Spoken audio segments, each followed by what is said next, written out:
Film की शुरुआत में हमें एक पोस्ट अपोकलिप्टिक अर्थ को दिखाया जाता है जहाँ ह्यूमैनिटी ऑलमोस्ट विलुप्त होने की कगार पर पहुंच चुकी थी और इस सब के असली जिम्मेदार ह्यूमंस ही थे।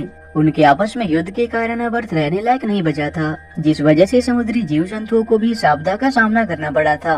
पर उन्हीं सी क्रीचर्स में क्रैंकन नाम का एक सेंसिबल ऑक्टोपस भी था।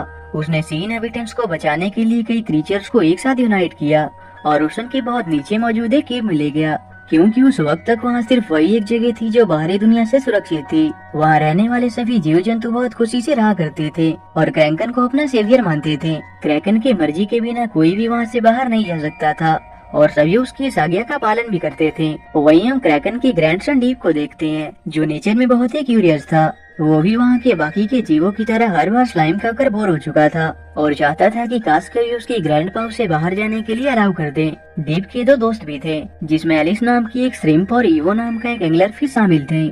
आज उन सभी के लिए सर्वाइवल डे था, इसलिए बाकी सभी उसे खुशी से सेलिब्रेट कर रहे होते हैं। पर डीप को इसमें कोई इंटरेस्ट नहीं था। वो अपने दोस्तों को टूटा हुआ डॉल देकर कहता है कि अगर कभी मेरा बाहर जाना संभव हुआ तो मैं तुम सबके लिए अच्छा सा गिफ्ट लेकर आऊंगा। पर क्रैकन उसकी ये बात सुन लेता है और उसे गुस्से से कहता है कि यहाँ से बाहर जाने की तुम्हारी ये चाह सभी को खतरे में डाल सकती है। तुम्हें भी अपनी जिम्मेदारी समझनी होगी, क्योंकि मेरे बाद तुम ही यहाँ के लीडर बनोगे। डीप उनके सामने अपनी बात रखने की कोशिश करता है, पर क्रैकन उसे आखिरी वार्निंग देकर वहाँ से चला जाता है। तभी वहाँ जॉर्ज नामी एक ब्लॉफिश आ पहुँचता है, जिसे काम के लिए वॉलंटियर्स की जरूरत थी। वो ईवो को बेबी क्रीचर्स की जिम्मेदारी देकर वहाँ से भेज देता है और डीप को भी एग्जिट डोरवे पर लगे फिल्टर्स की सफाई करने की जिम्मेदारी देकर वहाँ से चला जाता है। पर डीप इसी बहाने एलिस के साथ वहाँ से बाहर निकलने का प्लान करता है। एलिस उससे कहती है कि अगर क्रैकन को इसका पता चलेगा तो वो तुम पे बहुत गुस्सा करेंगे। इस पर डीप ये कहकर उसकी बात को नजरअंदाज कर देता है कि वैसे भी अंदर रहना पनिशमेंट से कम नहीं है। डीप जब वहाँ से बाहर निकलता है तो उसे वहाँ ह्यूमंस की बहुत सी चीजें मिलती हैं, जिसे देखकर वो बहुत ही एक्साइटेड होता है। पर जैसे उसे पता चलता है कि जॉर्ज उसे चेक करने आ रहा है तो वह जल्दबाजी में ओरिजिनल फिल्टर्स को वहाँ से निकाल कर उसके बदले में वहाँ देखे मैनमेड स्पंज को उससे रिप्लेस कर देता है। पर उसके इस कारनामे से इनलेट्स के थ्रू बबल्स अंदर आने लगते हैं, जिस वजह से जॉर्ज उस पर बहुत गुस्सा होता है। बबल्स के कारण वहाँ बहुत सी प्रॉब्लम्स होने लगती है, इसलिए जॉर्ज क्रैकन को इस बारे में रिपोर्ट करता है। ये सुनकर क्रैकन गुस्से से डीप को फिल्टर को फिक्स करने को कहता है और डीप के कमरे में मौजूद सभी इंसानी चीजों को बाहर फेंकने लगता है, जिसे डीप ने बाहर से कलेक्ट किया था। डीप उन्हें रोकने की कोशिश करता है, पर क्रैकन उसके काम से बहुत गुस्सा होता है, इसलिए वो उसे ये कहकर वहाँ से चला जाता है कि जब तक वो 10,000 तक काउंट नहीं कर लेता तब तक वो अपने कमरे से बाहर नहीं निकल सकता। पर डीप को अभी अपनी गलती का एहसास नहीं था और वो चीटिंग करके दोबारा अपने कमरे से बाहर निकल आता है और फन के लिए बाहर एक्सप्लोर करने जाने का तय करता है। वो अपने साथ ईवो और एलिस को भी चलने को कहता है, जिसके लिए वो भी फाइनली मान जाते हैं। केव से बाहर आने पर डीप ऊपर मौजूद इंसानी चीजों से खूब मस्ती करता है और उसी दौरान उसे वहाँ एक अनयूज्ड मिसाइल नजर आता है, जिस बात से वो अनजान होता है और गलती से उसे खेलने की चीज समझकर एक्टिवेट कर देता है। पर इससे वहाँ हैवी डिस्ट्रक्शन होता है, जिसे वहाँ के सभी सी इनहेबिटेंट्स भी महसूस कर पाते हैं। देखते ही देखते धमाके से हुए भूकंप के कारण केव का सेफ्टी वॉल भी ब्रेक होने लगता है और उसी दौरान वोल्केनिक इरप्शन से लावा भी केव में आने लगता है। ये देखकर क्रैकन सभी इनहेबिटेंट्स को अपनी जान बचाने के लिए बाहर भेजने की कोशिश करता है, पर उतने में एक बड़ा सा चट्टान एग्जिट डोरवे पर आ गिरता है और वो सभी एक साथ यूनाइट होकर भी उस हैवी रॉक को वहाँ से हटा नहीं पाते। डीप बाहर होने के बावजूद भी लाचार होने के अलावा कुछ कर नहीं सकता था। तभी क्रैकन कहता है कि सिर्फ एक मेरा दोस्त ही है जो इस चट्टान को यहाँ से हटा सकता है, लेकिन मुझे पता नहीं है कि वो अभी जिंदा भी है या नहीं। ये सुनकर डीप उनके दोस्त का नाम पूछता है, जिस पर वो कहते हैं उसका नाम नेथन है, जो कि एक व्हाइट व्हेल है और वो सिटी ऑफ मैन में ही मिल सकता है। डीप के पूछने पर क्रैकन उसे वहाँ तक पहुँचने के लिए लैंडमार्क भी बता देता है, पर क्रैकन को संदेह था कि कहीं डीप किसी मुसीबत में न पड़ जाए। पर उनके पास और कोई रास्ता भी नहीं था, क्योंकि धीरे धीरे केव के अंदर लावा भरते जा रहा था और अगर वो वहाँ से समय से नहीं निकल पाते तो वो सभी अंदर ही मारे जाने वाले थे। इसलिए डीप अपने दोस्तों के साथ मिलकर नेथन को ढूंढने सिटी ऑफ मैन की तरफ जाने के लिए निकल जाता है और वो क्रैकन के बताए लैंडमार्क्स की ओर बढ़ते जाते हैं। ईवो अपने डरपोक नेचर के कारण बहुत डर रहा होता है, पर फिर भी डीप के कारण उसे उसके साथ जाना पड़ता है। आगे उन्हें एक बड़ा सा शिप मिलता है, जो असल में सालों पुराना टाइटैनिक जहाज होता है और वो इस उम्मीद में उसके अंदर जाते हैं कि शायद उन्हें सिटी ऑफ मैन के बारे में कुछ क्लू मिल जाए। पर वहाँ उनके सामने नॉर्मा नाम की एक वैम्पायरस ऑक्टोपस अपीयर होती है, जो एक समय पर एक्वेरियम में ह्यूमंस के सामने अपना डांस परफॉर्म किया करती थी। पर सालों से वो उसी जहाज में अकेला रहती थी, इसलिए डीप जब उसे अपनी सारी कहानी बताकर उससे सिटी ऑफ मैन के बारे में पूछता है तो पहले वो उसे अपना डांस दिखाते हुए प्रेज करने को कहती है और उससे अपना काम निकलवाने के लिए डीप और उसके दोस्त ऐसा ही करते हैं।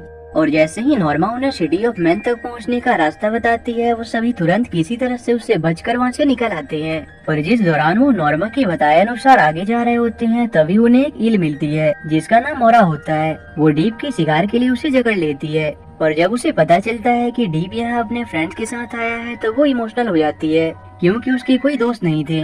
डीप ये जानकर उसकी तरफ दोस्ती का हाथ बढ़ाता है और मोरा भी बहुत खुशी खुशी उनके फ्रेंड्स ग्रुप में शामिल हो जाती है। उसे जब पता चलता है कि डीप और उसके दोस्त सिटी ऑफ मैन की तरफ जा रहे हैं तो वो उसे भी अपने साथ ले चलने को कहती है, क्योंकि साथ ही वो उन्हें रास्ते में आए प्रेडेटर से बचा सकती है। और आपस में थोड़ा डिस्कस के बाद वो मोरा को भी अपने साथ ले लेते हैं। दूसरी ओर केव के अंदर लगातार लावा आने के कारण वहाँ की कंडीशन बहुत बेकार होती जा रही थी।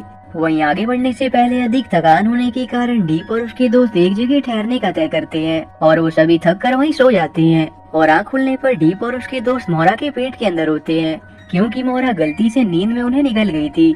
मोरा के इस कारनामे से ईवो और एलिस, जो पहले ही उससे दोस्ती के खिलाफ थे, वो डीप पर गुस्सा करने लगते हैं। पर मोरा वाकई में उन्हें अपना दोस्त मानती थी और उन्हें निकलना नहीं चाहती थी, इसलिए डीप और उसके दोस्तों के कहने पर वो आखिर में उन्हें बाहर उगल देती है। डीप मोरा को दोबारा ऐसा कभी ना करने का बोलकर सभी के साथ आगे की सफर की ओर निकल जाता है और इसी तरह से आगे जाते हुए वो ब्रुकलिन ब्रिज तक पहुंच जाते हैं। पर तभी उनका सामना जायंट क्रैब्स के बहुत बड़ी ग्रुप से होता है। उनका लीडर रिको डीप से कहता है कि अगर तुम सब यहाँ से सुरक्षित निकलना चाहते हो तो तुम्हें हमसे पहले डांस बैटल करना होगा, जिसे उन्हें मानना पड़ता है। पर जब डांस शुरू होता है तो एलिस उन सभी पर डांस में बहुत भारी पड़ती है। उसका डांस रिको को भी बहुत अच्छा लगता है और वो एलिस को इस कारण से बहुत पसंद करने लगता है और आखिर में इमोशनल होकर रिको को उन्हें वादे के अनुसार वहाँ से जाने देना पड़ता है। और इसी तरह से आगे जाते हुए वो फाइनली सिटी ऑफ मैन तक पहुँच जाते हैं, जो असल में न्यूयॉर्क शहर होता है, जो पानी में डूब चुका था। वहीं उन्हें एक मॉल नजर आता है, जिसे वो नीथन का घर समझकर उसके अंदर घुस जाते हैं।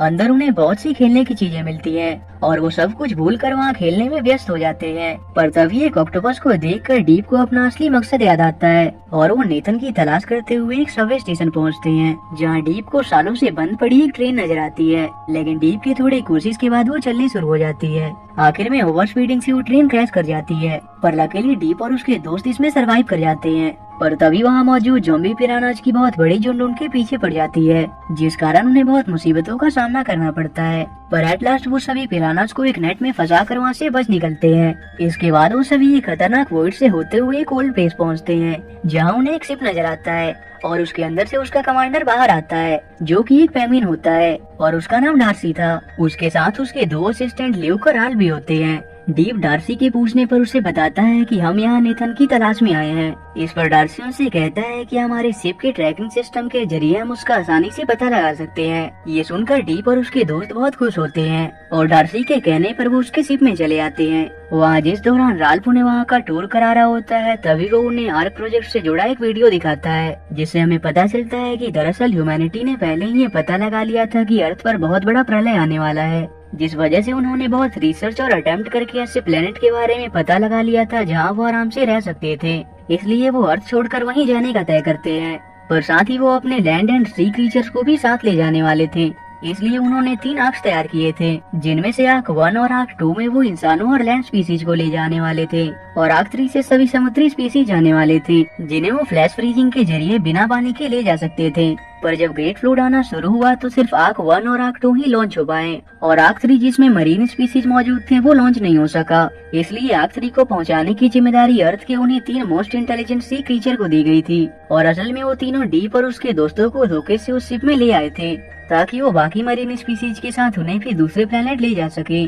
पर डीप को जब इस बारे में पता चलता है तो वो अपने कॉलोनी को छोड़कर स्पेस में जाने से मना कर देता है इसलिए डार्सी उन्हें सबक सिखाने के लिए गुस्से से सुनार रूम में भेज देता है। पर इसी बीच वो मोरा को मैनिपुलेट करने की कोशिश करता है और कहता है कि ह्यूमंस के साथ उनके वर्ल्ड में रहना ही हमारी अचीवमेंट है, और वो उसे डीप को दूसरे प्लेनेट जाने के लिए मनाने को कहता है और कहता है कि इस तरह से तुम अपने दोस्तों की भी जान बचा सकोगी। उसकी बातों में आकर मोरा उसी का साथ देती है और मोरा के अलावा डीप और उसके दोस्तों को सुनार रूम में बंद कर दिया जाता है। पर तभी वो देखते हैं वहाँ एक जाइंट व्हाइट व्हेल जंजीर से बंधा होता है, जो असल में नेथन होता है। वो फाइनली उससे मिलकर बहुत खुश होते हैं और उसे क्रैकन और अपनी कॉलोनी के मुसीबत में होने के बारे में बताते हैं।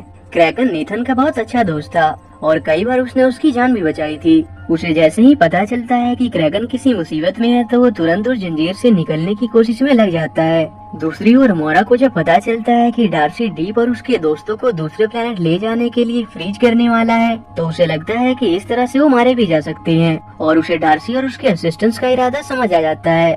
वो उन्हें ऐसा करने से रोकती है, पर वो उसकी बात नहीं मानते और सोनार रूम का फ्रीजिंग यूनिट एक्टिवेट कर देते हैं। दूसरी ओर नेथन के बहुत कोशिश के बाद भी वो जंजीर से बाहर नहीं आ पाता। उतने में फ्रीजिंग यूनिट के एक्टिवेट होने से उस रूम का फ्रीजिंग लेवल बढ़ने लगता है। ये देखकर डीप को अपनी गलती का एहसास होने लगता है और वो हार मानने लगता है। पर एलिस और ईवो के मोटिवेशन से उसे एक आइडिया आता है और उसके कहने पर ईवो फ्रीजिंग मशीन का सर्किट ब्रेक कर देता है और वो वहाँ लगे कैमरे से मोरा से हेल्प मांगते हैं। और मोरा जो पहले ही डार्सी की बातों में आकर दुखी होती है, वो डीप के कहने पर उन्हें उस कमरे से रिहा कर देती है। इसके तुरंत बाद वो डार्सी और उसके असिस्टेंट्स को रोकने जाते हैं, जो उन्हें देखते ही फ्रीज करने की कोशिश करते हैं। पर आखिर में एक लंबे झड़प के बाद डीप अपने दोस्तों के साथ मिलकर उन्हें ही फ्रीज कर देता है। पर इस बीच उसका दोस्त ईवो भी फ्रीज हो जाता है। वो आग कुछ ही सेकंड्स में ऑटोमेटिकली लॉन्च होने वाला था और उनके काफी कोशिश के बाद भी वो उसे रोक नहीं पाते और वो शिप के साथ ही स्पेस में जाने लगते हैं। पर किसी तरह से थोड़े ऊंचाई पर पहुंचने के बाद वो शिप के एग्जिट गेट को ओपन करने में कामयाब रहते हैं, जिस कारण से वो सभी वापस समुद्र में आ गिरते हैं और उनके साथ ही नेथन, ईवो और बाकी के सी क्रीचर्स भी समुद्र में आ पहुंचते हैं